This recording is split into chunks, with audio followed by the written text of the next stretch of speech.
ಆತ್ಮೀಯ ಸ್ಪರ್ಧಾರ್ಥಿಗಳೇ, ಎಲ್ಲರಿಗೂ ನಮಸ್ಕಾರ. ನಾನು Hasan Jagirdar. Mental ability by Hasan sir ಕ್ಲಾಸ್ಗೆ ತಮಗೆಲ್ಲರಿಗೂ ಸ್ವಾಗತ. ಇವತ್ತಿನ ಅಂದ್ರೆ ದಿನಾಂಕ 21/1/2024 ರಂದು ನಡೆದಂತ ಈ CTI ಪರೀಕ್ಷೆಯ ಪ್ರಶ್ನೆ ಪತ್ರಿಕೆಯನ್ನ ಈ ಒಂದು ವಿಡಿಯೋದಲ್ಲಿ ನಾವು ಡಿಸ್ಕಷನ್ ಅನ್ನ ಮಾಡೋಣ. ಈ CTI ಪರೀಕ್ಷೆಯಲ್ಲಿ ಕಮರ್ಷಿಯಲ್ ಟ್ಯಾಕ್ಸ್ ಇನ್ಸ್ಪೆಕ್ಟರ್ ಪರೀಕ್ಷೆಯಲ್ಲಿ ಮೆಂಟಲ್ ಎಬಿಲಿಟಿ ವಿಭಾಗಕ್ಕೆ ಸಂಬಂಧಪಟ್ಟ ಹಾಗೆ 10 ಪ್ರಶ್ನೆಗಳು ಬಂದಿರ್ತವೆ. ಈ ಎಲ್ಲಾ ಪ್ರಶ್ನೆಗಳಲ್ಲಿ ಸರಿಸುಮಾರಾಗಿ 1-2 ಪ್ರಶ್ನೆನ ಬಿಟ್ಟು ಉಳಿಕಿದ ಎಲ್ಲಾ ಪ್ರಶ್ನೆಗಳು ತುಂಬಾನೇ ಈಸಿ ಆದ ಒಂದು ಪ್ರಶ್ನೆಗಳು ಬಂದವೆ. ಈ 10 ಅಂಕಗಳನ್ನ ನಾವು ಏನಾಗ್ಯದ ಅಂದ್ರೆ 10 ಅಂಕದಲ್ಲಿ 10 ನಿಮಿಷದಲ್ಲಿ ಆರಾಮಾಗಿ ಅದನ್ನ ಶಾರ್ಟ್ ವಿಧಾನದಿಂದ ಬಿಡಿಸಿ ನಾವು 10 ಅಂಕಗಳನ್ನ ಪಡೆಯಬಹುದು. ಇನ್ನೊಂದು, ಈ ಮೆಂಟಲ್ ಎಬಿಲಿಟಿಯ ಒಂದು ಸಮಸ್ಯೆಯನ್ನ ನಾವು ಕರೆಕ್ಟ್ ಆಗಿ ಬಿಡಿಸಿದ್ದೀವಿ ಅಂದ್ರ ಯಾವುದೇ ತಪ್ಪಾಗುವ ಅಥವಾ ಯಾವುದೇ ಒಂದು ದೋಷ ಆಗುವಂತ ಸಾಧ್ಯತೆಗಳು ಇರಂಗಿಲ್ಲ. ಆದ್ದರಿಂದ ಮೆಂಟಲ್ ಎಬಿಲಿಟಿನ ತಾವು ಚೆನ್ನಾಗಿ ಪ್ರಾಕ್ಟೀಸ್ ಮಾಡಿದ್ದೇ ಆದ್ರ ಈ 10ಕ್ಕೆ 10 ಕ್ವಶನ್ ಅನ್ನ ತಾವೇನ್ ಮಾಡ್ಬೋದು ಅಂದ್ರೆ 10 ನಿಮಿಷದಲ್ಲಿ ಬಿಡಿಸಿ 10 ಅಂಕಗಳನ್ನ ತಾವು ಪಡಿಬಹುದು. ಅದೇ ರೀತಿಯಾಗಿ ಈ ಪ್ರಶ್ನೆ ಪತ್ರಿಕೆಯ 10 ಪ್ರಶ್ನೆಗಳನ್ನ ಒಂದರ ನಂತರ ಒಂದರಂತೆ ನಾವು ಇವತ್ತಿನ ಈ ಒಂದು ವಿಡಿಯೋದಲ್ಲಿ ಡಿಸ್ಕಷನ್ ಅನ್ನ ಮಾಡೋಣ. ಹಾಗಾದ್ರೆ ಬನ್ರಿ, ಮೊದಲನೇ ಪ್ರಶ್ನೆ ಯಾವ ತೆರನಾಗಿದೆ ನೋಡಿ. ಇಂದು ನಡೆದ ಈ CTI ಪರೀಕ್ಷೆಯ 10 ಮೆಂಟಲ್ ಎಬಿಲಿಟಿ ಭಾಗದ ಪ್ರಶ್ನೆಗಳಲ್ಲಿ ಮೊದಲನೇ ಒಂದು ಪ್ರಶ್ನೆ ಈ ತೆರನಾಗಿದೆ. ಮೊದಲನೇ ಒಂದು ಪ್ರಶ್ನೆಯನ್ನ ಗಮನಿಸ್ರಿ. ಕಾಣೆಯಾದ ಪದವನ್ನ ಹುಡುಕ್ರಿ. A 125, 216, 1331 question mark. ಆಪ್ಷನ್ಗಳು ಈ ತೆರನಾಗಿವೆ. A option 144, B option 729, C option 1728, D option 2744. ಈ ಸಂಖ್ಯೆಗಳನ್ನ 125, 216, 1331 ಈ ಸಂಖ್ಯೆಗಳನ್ನ ನೋಡಿದ ತಕ್ಷಣ ನಮ್ಮ ಗಮನಕ್ಕೆ ಏನ್ ಬರ್ತದ ಅಂದ್ರ ಈ ಎಲ್ಲಾ ಸಂಖ್ಯೆಗಳು ಏನಿಗೆ ಅಂದ್ರ ಘನ ಸಂಖ್ಯೆಗಳದಾವ ಅಂತೇಳಿ ನಮ್ಮ ಗಮನಕ್ಕೆ ಬರ್ತದ. ಹಾಗಾದ್ರೆ ಈ 125 ಏನಾಗ್ಯದ ಅಂದ್ರ ಯಾವ ಸಂಖ್ಯೆಯ ಘನ ಆಗ್ಯದ? 125 ಏನಾಗ್ಯದ ಅಂದ್ರ 5ರ ಘನ ಆಗಿರ್ತದ. 5 5 25, 25 5 ಏನಾಗ್ಯದ ಅಂದ್ರ 125.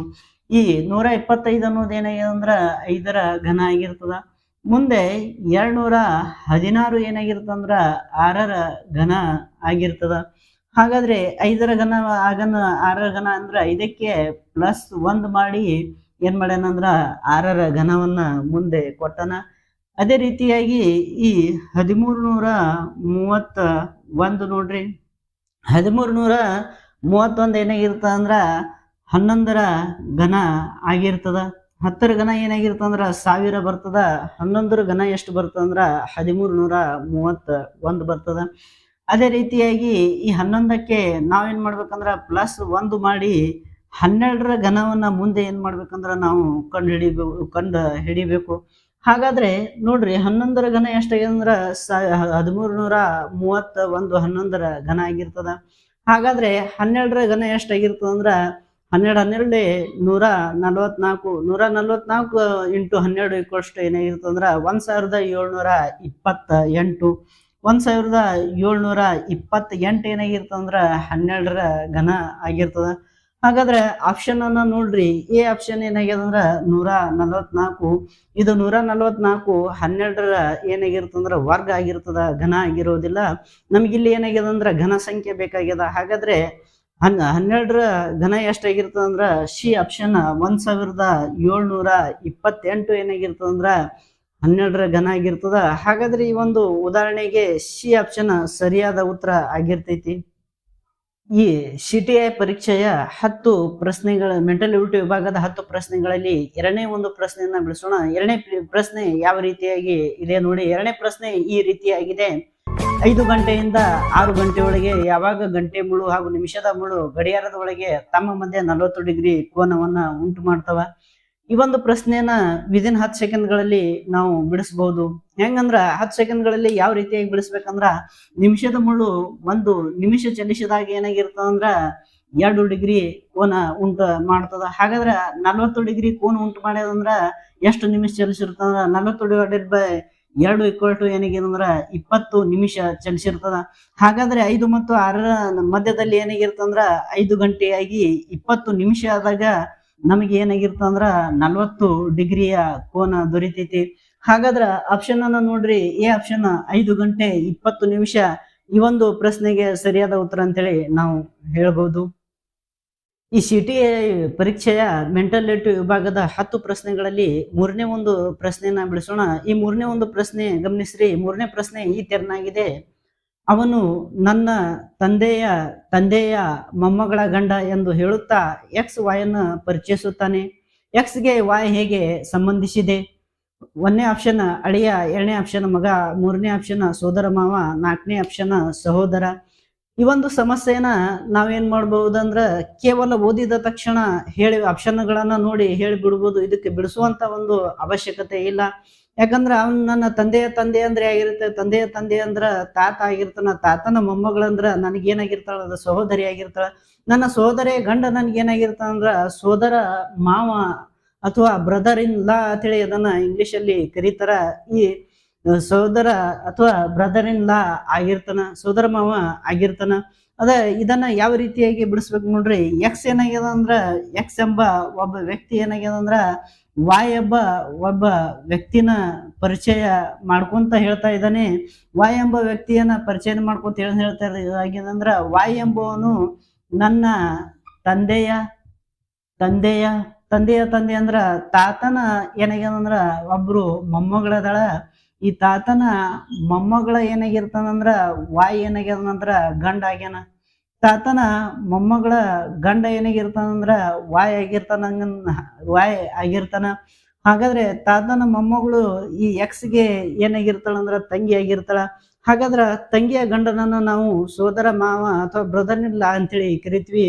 ಇದನ್ನ ಕೇವಲ ಪ್ರಶ್ನೆಯನ್ನ ಓದಿದ ತಕ್ಷಣ ಈ ಒಂದು ಆನ್ಸರ್ ಅನ್ನ ನಾವು ಹಾಕ್ಬಹುದು.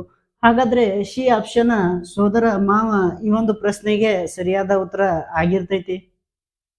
ಈ CTI ಪರೀಕ್ಷೆಯ 10 ಮೆಂಟಲ್ ಎಬಿಲಿಟಿ ಭಾಗದ ಪ್ರಶ್ನೆಗಳಲ್ಲಿ 4ನೇ ಒಂದು ಪ್ರಶ್ನೆನ ನಾವು ಈಗ ಬಿಡಿಸೋಣ. ಈ 4ನೇ ಒಂದು ಪ್ರಶ್ನೆ ನಾನು ಇಂಗ್ಲಿಷ್ ವರ್ಷನ್ ನಲ್ಲಿ ಯಾಕೆ ಬರ್ದೇನಂದ್ರ ಕನ್ನಡ ವರ್ಷನ್ದಲ್ಲಿ ಈ ಒಂದು ಪ್ರಶ್ನೆ ಯಾರಿಗೂ ಏನಾಗಿಲ್ಲ, ತಿಳಿಯೋದಿಲ್ಲ. ಆ ಒಂದು ಕಾರಣದಿಂದ ತಾವೆಲ್ಲರೂ ಡಾಟಾ ಸಮರ್ಪಕ ಅಂತೇಳಿ ಹಾಕಿ ಬರ್ತೀರಿ.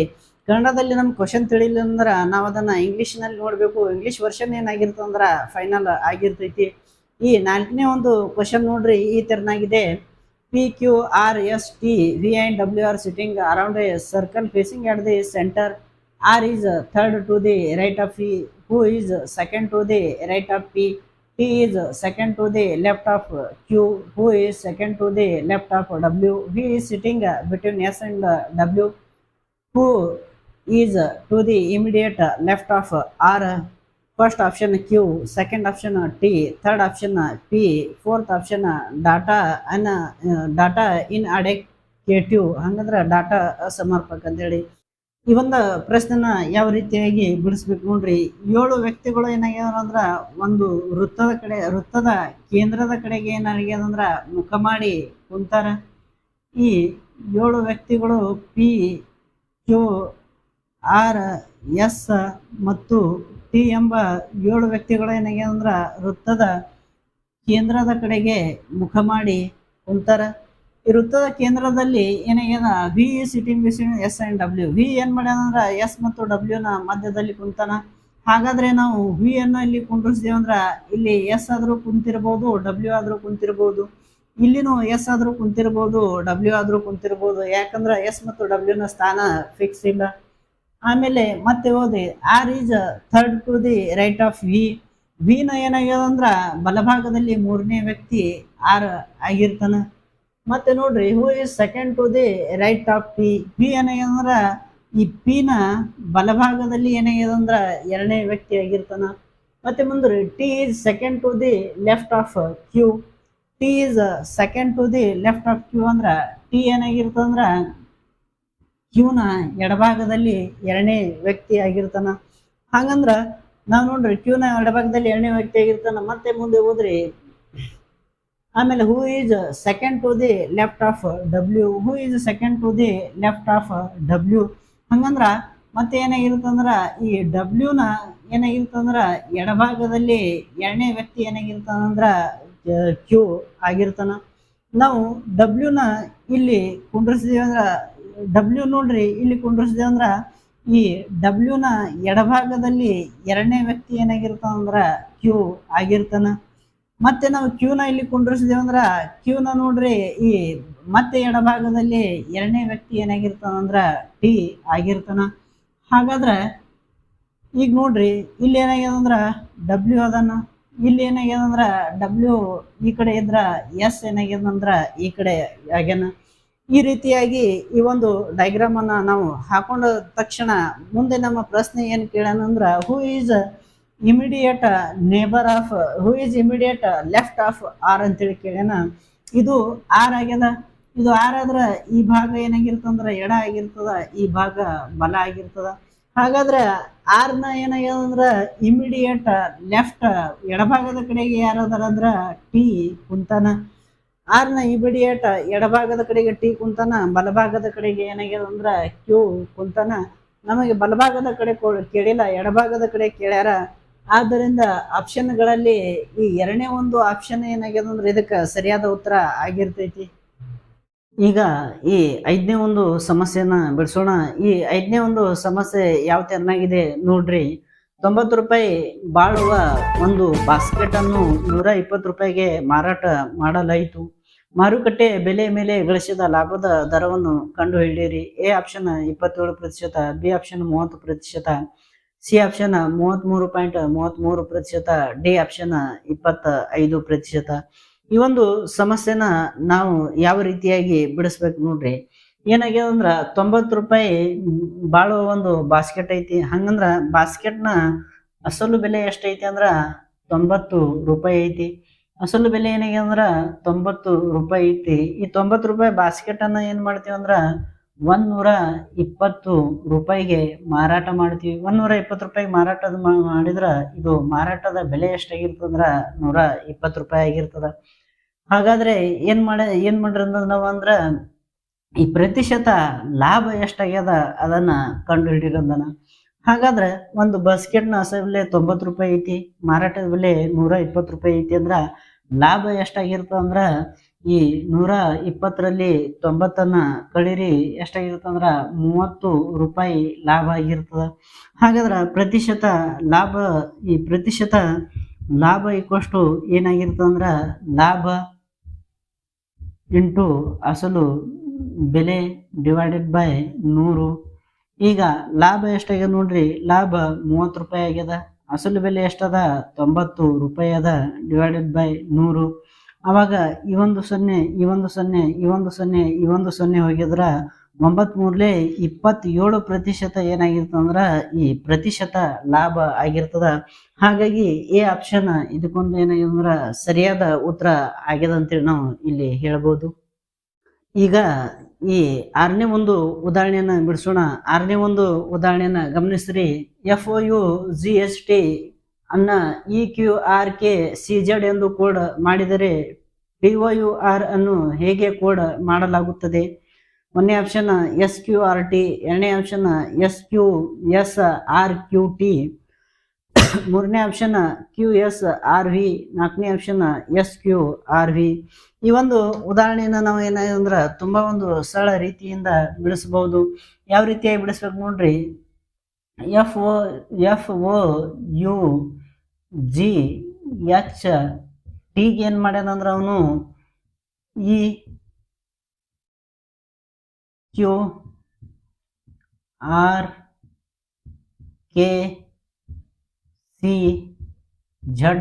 ಅಂಥೇಳಿ ಕೋಡ್ ಮಾಡ್ಯಾನ.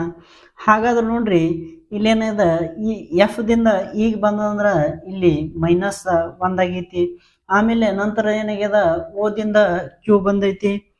ಓದಿಂದ ಕ್ಯೂ ಬಂದಂದ್ರ ಇಲ್ಲಿ ಏನಾಗ್ಯಂದ್ರ +2 ಆಗ್ಯದ. ಆನಂತರ ನೋಡ್ರಿ ಓದಿನ ಕ್ಯೂ ಬಂದಂದ್ರ +2 ಆಗ್ಯದ. ಅಥವಾ ನಿಮಗೆ ಈ ರೀತಿಯಾಗಿ ತಿಳಿಲಿಲ್ಲ ಅಂದ್ರ ನೀವೇನ್ ಮಾಡ್ರಿ, ಚಿಕ್ಕದಾಗಿ ಒಂದು ABCD ನ ಬರ್ಕೋರಿ. ABCDEFGHIJKLMNO M N O P Q R S T U V W X Y Z. ಚಿಕ್ಕದಾಗಿ ಒಂದು 10 ಸೆಕೆಂಡ್ನಲ್ಲಿ ಎ ಬಿ ಸಿನ ಬರ್ಕೊಂಡು ನೀವೇನು ಮಾಡ್ರಿ ಕಂಪ್ಯಾರಿಸನ್ನ ಮಾಡ್ರಿ. ಅಥವಾ ನಿಮ್ಗೆ ಡೈರೆಕ್ಟಾಗಿ ಪ್ಲಸ್ ಮೈನಸ್ ಮಾಡಕ್ಕೆ ಬರ್ತಿತ್ತಂದ್ರು ನೀವು ಮಾಡಿದ್ರೇನು ಪರವಾಗಿಲ್ಲ. ಹಾಗಾದ್ರೆ ನೋಡ್ರಿ ಇಲ್ಲಿ ಏನೈತಿ, ಎಫ್ ಐತಿ. ಎಫ್ ಆಗನ ಏನು ಬಂದ ಇ ಬಂದಂದ್ರೆ ಇಲ್ಲಿ -1 ಬಂದೈತಿ. ಹಾಗಾದ್ರೆ ಎರಡನೇ ಅಕ್ಷರ ನೋಡ್ರಿ ಓ ಇದೆ. ಓ ಆದ ನಂತರ ಕ್ಯೂ ಬಂದದಂದ್ರ ಓ ಆಗನ ಪಿ ಕ್ಯೂ ಆಗಂದ್ರ 2 ಪ್ಲಸ್ ಆಗಿದೆ. ಅದೇ ರೀತಿಯಾಗಿ ಯು ನಂತರ ಆರ್ ಬಂದಿದೆ. ಹಾಗಾದ್ರೆ ಯು ನೋಡ್ರಿ ಎಲ್ಲಿದೆ, ಯು ನಂತರ ಏನಾಗಿದೆ ಅಂದ್ರೆ ಆರ್ ಬಂದಂದ್ರ ಯುನ ಹಿಂದ್ಗಡೆ ಆರ್ ಇರೋದ್ರಿಂದ ಇದು -3 ಆಗಿದೆ. ಅದೇ ರೀತಿಯಾಗಿ ಮತ್ತೆ ಇದು +4 -5 +6 ಇದೇ ರೀತಿಯಾಗಿ ಸರಣಿ ಮುಂದುವರ್ತದ. ಒಂದು 2ರಿಂದ 3 ನೋಡಿದ ತಕ್ಷಣ ನಮಗೆ ಸರಣಿ ಯಾವ್ದಿದೆ ಅಂತೇಳಿ ನಮಗೆ ಗೊತ್ತಾಗ್ತೈತಿ. ಅದೇ ನಂತರ ಟಿ ಒ ಯು ಆರ್.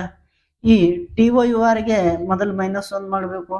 ಆನಂತರ ಏನು ಮಾಡ್ಬೇಕಂದ್ರ ಇಲ್ಲಿ +2 ಮಾಡಬೇಕು.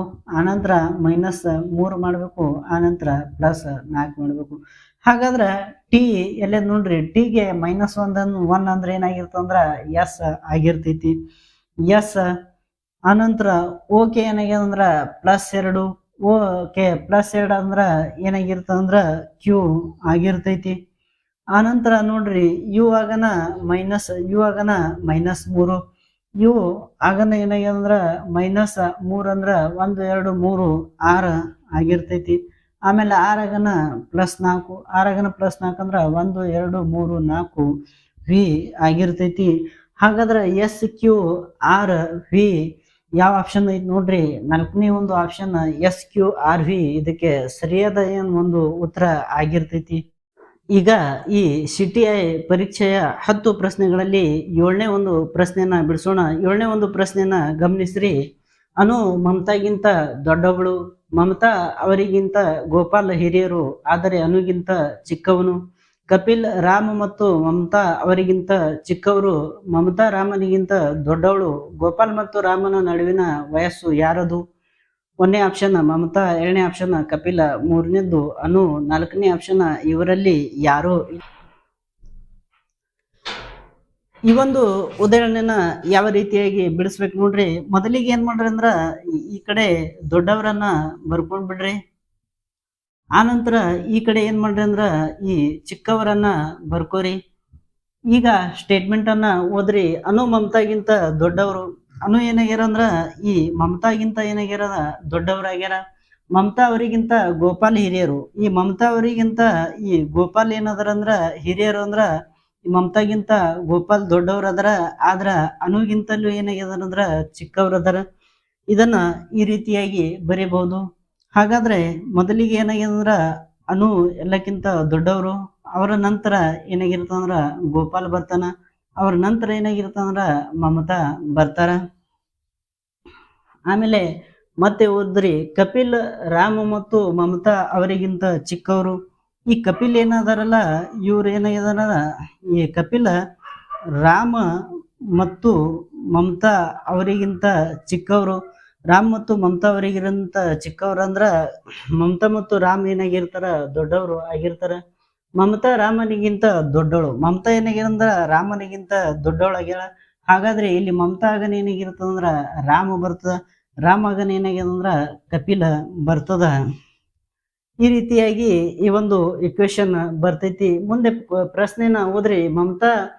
ಮುಂದೆ ಪ್ರಶ್ನೆ ಓದ್ರಿ. ಗೋಪಾಲ್ ಮತ್ತು ರಾಮನ ನಡುವಿನ ವಯಸ್ಸು ಯಾರದು? ಗೋಪಾಲ ಮತ್ತು ರಾಮನ ಮಧ್ಯದಲ್ಲಿ ಯಾರದಾರ ಅಂತೇಳಿ ಕೇಳ್ಯಾರ. ಗೋಪಾಲ್ ಮತ್ತು ರಾಮನ ಮಧ್ಯದಲ್ಲಿ ಏನಾಗಿರ್ತದ ಅಂದ್ರ ಮಮತಾ ಅದಳ. ಹಾಗಾದ್ರ ಆಪ್ಷನ್ ಅಲ್ಲಿ ನೋಡ್ರಿ, ಎ ಆಪ್ಷನ್ ಇದಕ್ಕೊಂದು ಸರಿಯಾದ ಉತ್ತರ ಆಗಿರ್ತೈತಿ. ಈ ರೀತಿಯಾಗಿ ಈ ಉದಾಹರಣೆಯನ್ನ ಬಿಡಿಸ್ಬೇಕು. ಈಗ ಈ 8ನೇ ಒಂದು ಉದಾಹರಣೆಯನ್ನ ಬಿಡಿಸೋಣ. 8ನೇ ಒಂದು ಉದಾಹರಣೆಯನ್ನ ಗಮನಿಸ್ರಿ. 8ನೇ ಉದಾಹರಣೆ ಈ ತೆರನಾಗಿದೆ. ಗಸ್ತು ಭದ್ರತೆ ಇಕ್ವಷ್ಟು ವಿಮೆ ? 1ನೇ ಆಪ್ಷನ್ ಉಳಿತಾಯ, 2ನೇ ಆಪ್ಷನ್ ಅಪಾಯ ರಕ್ಷಣೆ, 3ನೇ ಆಪ್ಷನ್ ಪಾಲಿಸಿ, 4ನೇ ಆಪ್ಷನ್ ಹಣ. ಈ ಒಂದು ಸಮಸ್ಯೆನ ನಾವೇನ್ ಮಾಡ್ಬೋದು ಅಂದ್ರ ಅತಿ ಸುಲಭವಾಗಿ ಬಿಡಿಸ್ಬೋದು. ಅತಿ ಸುಲಭವಾಗಿ ಹೇಗೆ ಬಿಡಿಸ್ಬೋದು ಅಂದ್ರ ಈ ಮೊದಲನೇ ಒಂದು ಏನಾಗ್ಯದ ಅಂದ್ರ ಈ ಪದ ನೋಡ್ರಿ, ಇದೇನಾಗ್ಯದ ಗಸ್ತು ಅದ, ಇದು ಭದ್ರತೆ. ಈ ಒಂದನೇ ಪದಕ್ಕೂ ಎರಡನೇ ಪದಕ್ಕೂ ಏನು ಸಂಬಂಧ ಐತಿ ಅದನ್ನ ನಾವು ಮೊದ್ಲಿಗೆ ಏನ್ ಮಾಡ್ಬೇಕಂದ್ರ ನೋಡ್ಕೋಬೇಕು. ಗಸ್ತು ಭದ್ರತೆ ಅಂದ್ರ ಗಸ್ತನ್ನ ನಾವು ಯಾಕೆ ಮಾಡ್ತೀವಿ ಅಂದ್ರ ಒಂದು ಭದ್ರತೆ ಸೆಕ್ಯೂರಿಟಿ ಪರ್ಪಸ್ ದಿಂದ ನಾವು ಏನು ಮಾಡ್ತೀವಿ ಅಂದ್ರ ಗಸ್ತನ್ನ ಮಾಡ್ತೀವಿ. ಅದೇ ರೀತಿಯಾಗಿ ಏನಂದ ವಿಮೆನ ನಾವು ಯಾಕೆ ಮಾಡ್ತೀವಿ, ವಿಮೆನ ನಾವು ಯಾಕೆ ಮಾಡ್ತೀವಿ ಅಂದ್ರ ಅಪಾಯದ ಸಂದರ್ಭದಲ್ಲಿ ಏನಾಗ್ಯದ ನಮ್ಮ ಒಂದು ಸೆಕ್ಯೂರಿಟಿಯ ಸಂಬಂಧ ನಾವು ಏನ್ ಮಾಡ್ತೀವಿ ಅಂದ್ರ ವಿಮೆಯನ್ನ ಮಾಡ್ತೀವಿ. ಹಾಗಾಗಿ ವಿಮೆ ಉಳಿತಾಯ ಆಗೋದಿಲ್ಲ. ಆನಂತರ ಅಪಾಯ ರಕ್ಷಣೆ ಆಗಿರ್ತೈತಿ. ಆಮೇಲೆ ಪಾಲಿಸಿ ಅಂದ್ರೆ ಏನಾಗಿರ್ತಾವ, ವಿಮೆಗೆ ನಾವು ಪಾಲಿಸಿ ಅಂತೇಳಿ ಕರಿತೀವಿ. ಈ ಆಪ್ಷನ್ ಆಗಿರೋದಿಲ್ಲ, ಹಣ ಕೂಡ ಆಗಿರೋದಿಲ್ಲ. ಹಾಗಾದ್ರೆ ಈ ವಿಮೆಗೆ ಏನಾಗಿರ್ತದ ಅಂದ್ರ ಆಪ್ಷನ್ ಬಿ ಅಪಾಯ ರಕ್ಷಣೆ ಏನಾಗ್ಯದಂದ್ರ ಸರಿಯಾದ ಉತ್ತರ ಆಗಿರ್ತೈತಿ. ಈಗ ನಾವು ಈ 9ನೇ ಒಂದು ಪ್ರಶ್ನೆನ ಬಿಡಿಸೋಣ. 9ನೇ ಪ್ರಶ್ನೆ ನಾನು ಬೋರ್ಡಿನ ಮೇಲೆ ಯಾಕೆ ಬರ್ದಿಲ್ಲ ಅಂದ್ರೆ ಅದು ತುಂಬಾ ಲೆಂಗ್ದಿಯಾದ ಪ್ರಶ್ನೆ ಆಗ್ಯದ. ಅದು ತುಂಬಾ ದೊಡ್ಡದಾಗಿ ಪ್ರಶ್ನೆ ಇರೋದ್ರಿಂದ ನಮ್ಮ ಬೋರ್ಡ್ ಚಿಕ್ಕದಾಗಿದೆ. ಆ ಒಂದು ದೃಷ್ಟಿಯಿಂದ ನಾನು ಅದನ್ನ ಬರ್ದಿಲ್ಲ. ಈ ಕ್ವಶನ್ ಅನ್ನ 9ನೇ ಒಂದು ಕ್ವಶನ್ ಅನ್ನ ಯಾವ ರೀತಿಯಾಗಿ ಬಿಡಿಸಬೇಕು ನೋಡ್ರಿ. 9ನೇ ಕ್ವಶನ್ ಏನಿದೆ ಅದನ್ನ ಓದ್ತೀನಿ ನೋಡ್ರಿ. ಪಿ, ಕ್ಯೂ ಮತ್ತು ಆರ್ ಅನುಕ್ರಮವಾಗಿ ರೂಪಾಯಿ 1,05,000, ರೂಪಾಯಿ 1,65,000, ರೂಪಾಯಿ 2,05,000ವನ್ನು ಹೂಡಿಕೆ ಮಾಡುವ ಮೂಲಕ ಒಂದು ವ್ಯವಹಾರವನ್ನು ಪ್ರಾರಂಭಿಸುತ್ತಾರೆ. ರೂಪಾಯಿ 71,250 ಒಟ್ಟು ಲಾಭದಲ್ಲಿ ಕ್ಯೂನ ಷೇರಿನ ಲಾಭವು ಎಷ್ಟು?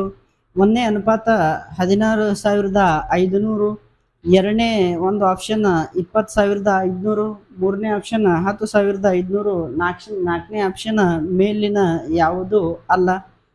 ಈ ಒಂದು ಉದಾಹರಣೆನ ಯಾವ ರೀತಿಯಾಗಿ ಬಿಡಿಸ್ಬೇಕು ನೋಡ್ರಿ. ಈ ಉದಾಹರಣೆ ಏನಾಗ್ಯದ ಅಂದ್ರ ತುಂಬಾ ಲೆಂಗ್ದಿಯಾದ ಒಂದು ಪ್ರೊಸೀಜರ್ ಆಗಿರ್ತೈತಿ. ಏನಾಗ್ಯದ ಅಂದ್ರ ಪಿ, ಕ್ಯೂ ಮತ್ತು ಆರ್ ಎಂಬುವರು ಏನ್ ಮಾಡ್ತಾರಂದ್ರ ಕ್ರಮವಾಗಿ ಏನ್ ಮಾಡ್ತಾರೆ, 1,05,000 ರೂಪಾಯಿಗಳು. ಆನಂತರ ಇವನು 1,65,000 ರೂಪಾಯಿ. ಆನಂತರ ಇವನ್ ಮಾಡ್ತಾನ 2,05,000 ರೂಪಾಯಿಗಳನ್ನ ಹೂಡಿಕೆ ಒಂದು ವ್ಯಾಪಾರದಲ್ಲಿ ಹೂಡಿಕೆ ಮಾಡ್ತಾರ. ಹಾಗಾದ್ರೆ ಇವರು ವ್ಯಾಪಾರದಲ್ಲಿ ಇಷ್ಟು ದುಡ್ಡನ್ನ ಹೂಡಿಕೆ ಮಾಡ್ತಾರಂದ್ರ ಮೊದಲಿಗೆ ಕೊಟ್ಟಂತ ಎಲ್ಲ ಅಂಕಿಗಳನ್ನ ನಾವು ಸಂಕ್ಷಿಪ್ತಗೊಳಿಸ್ಬೇಕು. ಇದು 1 2 3 ಶೂನ್ಯಗಳು ಹೋಗ್ತಾವ, 1 2 3 1 2 3 ಶೂನ್ಯಗಳು ಹೋಗ್ತಾವ. ಆನಂತರ 105 ಉಳಿತು. 105ಅನ್ನ ನಾವೇನ್ ಮಾಡ್ತೀವಿ ಅಂದ್ರೆ 5ರಿಂದ ಭಾಗ ಉಳಿತೀವಿ. 5 2ಲೆ 10, 5 1ಲೆ 5. ಆನಂತರ ಇಲ್ಲಿ ನೋಡ್ರಿ 165 ಉಳಿತು. 5 3ಲೆ 15, 5 3ಲೆ 15. ಆನಂತರ 205 ಉಳಿತು. 5 4ಲೆ 20, 5 1ಲೆ 5. ಈಗ ಪಿನ ಒಂದು ಅನುಪಾತ 21 ಬತ್ತು, ಕ್ಯೂನ ಅನುಪಾತ 33 ಬತ್ತು, ಆರ್ನ ಅನುಪಾತ 41 ಬತ್ತು. ಈ ಒಟ್ಟು ಅನುಪಾತಗಳನ್ನ ನಾವು ಕೂಡಿಸಿದಾಗ ಏನಾಗಿರ್ತಂದ್ರ 95 ಒಂದು ಬೆಲೆ ಏನಾಗಿರ್ತಂದ್ರ ಬಂದಿರ್ತದ. ಈ 95 ಬೆಲೆಯನ್ನ ನಾವೇನ್ ಮಾಡ್ತೀವಿ ಅಂದ್ರ ಯಾವ ರೀತಿಯಾಗಿ ಬರ್ಬೇಕು ನೋಡ್ರಿ. ಈ 95 ಎಕ್ಸ್ ಇಕ್ವಷ್ಟುನೆ ಅವನು ಎಷ್ಟು ಕೊಟ್ಟಾನಂದ್ರ 71,250 ರೂಪಾಯಿಯನ್ನ ಕೊಟ್ಟನ. ಆನಂತರ ಈ 95ರಲ್ಲೇ 71,250 ಉಳಿತಾಯನ ಎರಡನ್ನ ಛೇದ ಹೊಡೆದ್ರ ಈ 95 71,250 ಛೇದ ಹೊಡೆದ್ರೆ ಏನಾಗಿರ್ತಂದ್ರ ಎಕ್ಸನ ಬೆಲೆ 750 ಬಂದಿರ್ತದ. ಹಾಗಾದ್ರೆ ನಮ್ಗೆ ಏನ್ ಮಾಡ್ಬೇಕಂದ್ರ ಈ ಕ್ಯೂನ ಏನಾಗ್ಯದಂದ್ರ ಪಾಲು ಕಂಡು ಹಿಡಿಬೇಕಾಗ್ಯದಂದ್ರ ಕ್ಯೂನ ಪಾಲು ಎಷ್ಟದಂದ್ರ 33 ಎಕ್ಸ್ ಐತಿ. ಹಾಗಾದ್ರ ಈ ಎಕ್ಸ್ ಈಕ್ವಲ್ ಟು ಏನ್ ಮಾಡ್ರಿ 33 ಇಂಟು 750 ಮಾಡ್ರಿ. 33 ಇಂಟು 750 ಮಾಡಿದಾಗ್ರೆ ಏನಾಗಿರ್ತಂದ್ರ 24,750 ಏನಾಗಿರ್ತದೆ ಅಂದ್ರೆ ಈ ಆನ್ಸರ್ ಬಂದಿರ್ತೈತಿ. ಹಾಗಾದ್ರೆ ಕ್ಯೂನ ಪಾಲ್ ಎಷ್ಟೈತಿ ಅಂದ್ರೆ 24,750 ಇತ್ತು.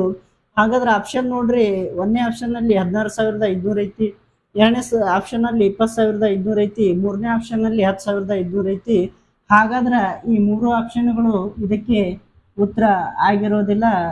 ಈ ಮೇಲಿನ ಯಾವುದು ಅಲ್ಲ, ನಾಲ್ಕನೇ ಆಪ್ಷನ್ ಈ ಒಂದು ಪ್ರಶ್ನೆಗೆ ಉತ್ತರ ಆಗಿರ್ತದ. ಈ 9ನೇ ಒಂದು ಪ್ರಶ್ನೆನ ನಾವು ಈ ರೀತಿಯಾಗಿ ಬಿಡಿಸಬಹುದು. ಕೊಟ್ಟಂತ ಎಲ್ಲ ಬೆಲೆಗಳಲ್ಲಿ ಮೊದಲಿಗೆ ನಾವೇನ್ ಮಾಡ್ಬೋದು, ಛೇದ ಹೊಡೆದು ಅನುಪಾತಗಳಲ್ಲಿ ಇಟ್ಕೋಬೇಕು. ಅನುಪಾತಗಳನ್ನ ಕೂಡಿಸಿದ ನಂತರ ಏನಾಗಿರ್ತದೆ ಅಂದ್ರ ಈ ಕೊಟ್ಟಂತ ವ್ಯಾಲ್ಯೂದೊಂದಿಗೆ ಅದನ್ನ ಭಾಗಾಕಾರ ಮಾಡಿ ಎಕ್ಸ್ ಬೆಲೆಯನ್ನ ಕಂಡುಹಿಡ್ರಿ. ಎಕ್ಸ್ ಬೆಲೆನ ಕಂಡು ಹಿಡ್ದೇವಿ ಅಂದ್ರ ಇಲ್ಲಿ ಏನಾಗಿರ್ತಂದ್ರ ಕ್ಯೂನ ಅನುಪಾತದೊಂದಿಗೆ ಎಕ್ಸ್ ಬೆಲೆನ ಗುಣಾಕಾರ ಮಾಡಿದ್ರ ಕ್ಯೂನ ಪಾಲು ಬಂದಿರ್ತೈತಿ. ಈ ರೀತಿಯಾಗಿ ಇದನ್ನ ಬಿಡಿಸಬಹುದು.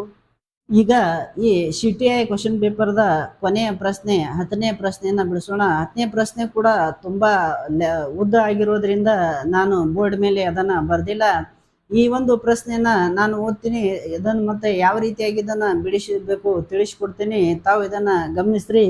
ಈ 10ನೇ ಪ್ರಶ್ನೆ ಈ ತೆರನಾಗಿದೆ.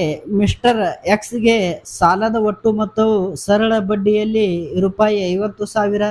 ಅದರ ಒಂದು ಭಾಗವನ್ನು ಪ್ರತಿ ವರ್ಷಕ್ಕೆ 7% ಸರಳ ಬಡ್ಡಿಯಲ್ಲಿ ಎರವಲು ಕೊಡಲಾಗಿದೆ ಮತ್ತು ಮತ್ತೊಂದು ಭಾಗವನ್ನ ಪ್ರತಿ ವರ್ಷಕ್ಕೆ 11% ನೀಡಲಾಯಿತು. ಬಡ್ಡಿಯ ಸರಾಸರಿ ದರವು 9.4% ಆದರೆ ಎರವಲು ನೀಡಿದ ಮೊತ್ತದ ಎರಡು ಭಾಗಗಳು ಯಾವುವು? ಎ ಆಪ್ಷನ್ 20,000 ಮತ್ತು 30,000, ಬಿ ಆಪ್ಷನ್ 30,000 ಮತ್ತು 20,000, ಸಿ ಆಪ್ಷನ್ ಪ್ರತಿ ಭಾಗದಲ್ಲಿ 25,000, ಡಿ 4ನೇ ಒಂದು ಆಪ್ಷನ್ 28,000 ಮತ್ತು 22,000. ಈ ಒಂದು ಪ್ರಶ್ನೆನ ಯಾವ ರೀತಿಯಾಗಿ ಬಿಡಿಸ್ಬೇಕು ನೋಡ್ರಿ. 50,000 ರೂಪಾಯಿಗಳನ್ನ ಏನ್ ಮಾಡ್ರ ಅಂದ್ರ ಸರಳ ಬಡ್ಡಿಗೆ ಕೊಟ್ರ. ಈ 50,000 ರೂಪಾಯಿಯ ಎರಡು ಭಾಗನ ಮಾಡ್ರ. ಎರಡು ಭಾಗ ಮಾಡಿ ಒಂದು ಭಾಗನ 7%, ಇನ್ನೊಂದು ಭಾಗನ 11% ಕೊಟ್ರ. ಮತ್ತೆ ಅವು ಎರಡುಗಳ ಏನಾಗಿರ್ತದ ಸರಾಸರಿಯನ್ನ ಏನ್ ಮಾಡ್ರ ಅಂದ್ರೆ 9.4% ಬಡ್ಡಿ ದರ ಕೊಟ್ರ. ಹಾಗಾದ್ರೆ ಈ 50,000ದಲ್ಲಿ ಏನಾಗಿದೆ ಅಂದ್ರ ಮೊದಲನೇ ಭಾಗ ನಮ್ಗೆ ಗೊತ್ತಿಲ್ಲ, ಅದನ್ನ ನಾವು ಎಕ್ಸ್ ಅಂತೇಳಿ ತಿಳ್ಕೊಂಡಿವಿ. ಹಾಗಾದ್ರೆ ಎರಡನೇ ಭಾಗ ಏನಾಗಿರ್ತಂದ್ರ 50,000 ಮೈನಸ್ ಎಕ್ಸ್ ಆಗಿರ್ತದ. ಹಾಗಾದ್ರ ಮೊದಲನೇದಾಗಿ ಎಕ್ಸ್ ಭಾಗನ ಏನ್ ಮಾಡಿವಿ ಅಂದ್ರ 11% ಸರಳ ಬಡ್ಡಿಯಲ್ಲಿ ಒಂದು ವರ್ಷಕ್ಕೆ ಏನ್ ಮಾಡಿದ್ವಿ ಅಂದ್ರ ಸಾಲನ ನೀಡಿದ್ವಿ. ಮತ್ತೆ ಎರಡನೇ ಭಾಗ ನಾವೇನ್ ಮಾಡಿದ್ವಿ ಅಂದ್ರ ಎರಡನೇ ಭಾಗನ 7% ಬಡ್ಡಿ ದರಕ್ಕೆ ಒಂದು ವರ್ಷಕ್ಕೆ ಸಾಲನ ನೀಡಿದ್ವಿ ಅಂತ ಹೇಳಿ ತಿಳ್ಕೊರಿ. ಈ ಎರಡರ ಏನಾಗಿರ್ತಂದ್ರ ಸರಾಸರಿ ಅಂದ್ರ 50,000 ಏನ್ ಮಾಡಿವಿ ಅಂದ್ರ 9.4% ಬಡ್ಡಿ ದರಕ್ಕೆ ಒಂದು ವರ್ಷಕ್ಕೆ ನಾವೇನ್ ಮಾಡಿವಿ ಅಂದ್ರ ಸಾಲನ ಇಟ್ಟಿದೀವಿ ಅಂತೇಳಿ ನಾವು ತಿಳ್ಕೊಂಡಿವಿ ಅಂದ್ರ ಇನ್ನ ಮುಂದೆ ಏನ್ ಮಾಡೋದಂದ್ರ ಇದನ್ನ ಸಂಕ್ಷಿಪ್ತ ಮಾಡ್ರಿ. ಇದೇನಾಗಿರ್ತದಂದ್ರ 11x ಡಿವೈಡೆಡ್ ಬೈ 100 ಆಗಿರ್ತದ. Plus 7 ಏನಾಗಿರ್ತದಂದ್ರ 35, 7 minus 7x divided by 100. ಆನಂತರ ಇದನ್ನ ಬರೀರಿ 9.4 ಇಂಟು 5 ಅಂದ್ರ 5 4 ಏನಾಗಿರ್ತಂದ್ರೆ 29, 45, 47 ಆಯ್ತು. ಹಾಗಾದ್ರೆ 4,70,000 ಡಿವೈಡೆಡ್ ಬೈ 100 ಇದು ಆಯ್ತು. ಈಗ ಇವೆರಡು ಥರ ಲಸ ತೆಗೆದ್ರ ಈ ಎರಡು ಥರ ಲಸ ಎಷ್ಟಾಗಿತ್ತು ಅಂದ್ರೆ 100 ಆಗಿರ್ತೈತಿ. ಅದೇ ರೀತಿಯಾಗಿ ಈ 11x ಅಲ್ಲಿ 7x ಕಳೆದ್ರೆ ಏನಾಗಿರ್ತಂದ್ರೆ 4x ಉಳಿತು. 11x ಅಲ್ಲಿ 7x ಕಳೆದ್ರೆ 4x ಉಳಿತು. ಪ್ಲಸ್ 3,50,000 ಇಕ್ವಷ್ಟು ಏನಾಗಿರ್ತಂದ್ರೆ 4,70,000 ಡಿವೈಡೆಡ್ ಬೈ 100 ಉಳಿತು. ಈ ಒಂದು ನೂರನ್ನ ನಾವು ಕ್ಯಾನ್ಸಲ್ ಮಾಡಿಬಿಟ್ಟಿವಿ ಅಂದ್ರೆ 4x ಈಕ್ವಲ್ ಟು ಏನಾಗಿರ್ತಂದ್ರೆ 4,70,000 ಮೈನಸ್ 3,50,000ನ ಮಾಡ್ರಿ. ಹಾಗಾದ್ರೆ 4,70,000 3,50,000 ಕಳೆದ್ರೆ ಏನಾಗಿರ್ತಂದ್ರೆ 1,20,000 ಏನಾಗಿರ್ತದ ಉಳಿತದ. ಹಾಗಾದ್ರೆ ಈಗ ಈ 4ರಲ್ಲಿ ಏನು ಮಾಡಿದ್ರೆ ಅಂದ್ರೆ ಕಡ್ತಾವಲ್ರಿ, 4 ಒಂದೇ 4, 4 ಮೂರಲೆ ಏನಾಗಿರ್ತಂದ್ರೆ 12. ಹಾಗಾದ್ರೆ ಏನು ಬರ್ತಂದ್ರೆ ಇದು ಎಕ್ಸ್ ಈಕ್ವಲ್ ಟು ಎಷ್ಟು ಬರ್ತಂದ್ರೆ 3,000 ಬತ್ತು. ಇದೇನಾಗಿತ್ತು 4,70,000ದಲ್ಲಿ 3,50,000 ಕಳೆದ್ರೆ ಏನಾಗಿರ್ತಂದ್ರೆ 12,000 ಉಳಿದಿರ್ತೈತಿ. ಆನಂತರ 12,000 ಎಲ್ಲ 1,20,000 ಉಳಿತದ. ಎಕ್ಸ್ ಈಕ್ವಲ್ ಟು ಏನಾಗಿರ್ತದ ಅಂದ್ರೆ 4 ಒಂದೇ 4 ಮೂರಲೆ 12 ಅಂದ್ರೆ 30,000 ಎಕ್ಸ್ ಬೆಲೆ ಉಳಿತು. ಹಾಗಾದ್ರೆ 50,000ದಲ್ಲಿ ಏನಾಗ್ಯದ ಅಂದ್ರೆ ಒಂದು ಭಾಗ ಏನಾಗಿತ್ತು ಅಂದ್ರೆ 30,000 ಆದ್ರ ಇನ್ನೊಂದು ಭಾಗ ಎಷ್ಟಾಗಿತ್ತು ಅಂದ್ರೆ 20,000 ಆಗಿರ್ತದ. ಹಾಗಾದ್ರೆ ಆಪ್ಷನ್ಗಳನ್ನ ನೋಡ್ರಿ. ಒಂದನೇ ಆಪ್ಷನ್ 20,000 ಮತ್ತು 30,000 ಅದ. ಎರಡನೇ ಆಪ್ಷನ್ ಏನದಂದ್ರೆ 30,000 ಮತ್ತು 20,000 ಅದ. ಹಾಗಾದ್ರೆ ಈ 10ನೇ ಒಂದು ಪ್ರಶ್ನೆಗೆ ಆಪ್ಷನ್ ಬಿ 30,000 ಮತ್ತು 20,000 ಸರಿಯಾದ ಉತ್ತರ ಆಗಿರ್ತೈತಿ. ಇಲ್ಲಿವರೆಗೆ ನಾವು ಈ CTI ಪ್ರಶ್ನೆ ಪತ್ರಿಕೆಯಲ್ಲಿ ಬಂದಿರುವಂತ ಮೆಂಟಲ್ ಎಬಿಲಿಟಿ ಭಾಗದ 10 ಪ್ರಶ್ನೆಗಳನ್ನ ನಾವು ಬಿಡಿಸಿದ್ದೀವಿ. ಈ 10 ಪ್ರಶ್ನೆಗಳನ್ನ ತಾವೇನ್ ಮಾಡ್ರಿ ಅಂದ್ರ ನೋಡ್ರಿ, ತಮಗೆ ಎಷ್ಟು ಕರೆಕ್ಟ್ ಆನ್ಸರ್ ಬಂದವು ಎಂಬುದನ್ನ ನಮ್ಮ ಒಂದು ಚಾನಲ್ ನಲ್ಲಿ ಕಮೆಂಟ್ ಮಾಡ್ರಿ. ನಾ ಕೊಟ್ಟ ಈ ಮಾಹಿತಿ ತಮಗೆ ಉಪಯುಕ್ತವಾಗಿದೆ ಅಂತೇಳಿ ನಾನು ಅನ್ಕೋತೀನಿ. ಈ ಮಾಹಿತಿ ತಮಗೆ ಉಪಯುಕ್ತವಾಗಿದ್ರೆ ಈ ಮಾಹಿತಿನ ಹೆಚ್ಚಿನ ಸಂಖ್ಯೆಯಲ್ಲಿ ನಿಮ್ಮ ಫ್ರೆಂಡ್ಸ್ ಜೊತೆಗೆ ಈ ಮಾಹಿತಿನ ಶೇರ್ ಮಾಡ್ರಿ. ಹಾಗೆ ನಮ್ಮ ಚಾನಲನ್ನ ಸಬ್ಸ್ಕ್ರೈಬ್ ಮಾಡಿ. ಮತ್ತೆ ಒಂದಿಷ್ಟು ಕಾನ್ಸೆಪ್ಟ್ ನೊಂದಿಗೆ ಮುಂದಿನ ಒಂದು ವಿಡಿಯೋದಲ್ಲಿ ಭೇಟಿಯಾಗೋಣ. ಅಲ್ಲಿವರೆಗೂ ನಮಸ್ಕಾರ.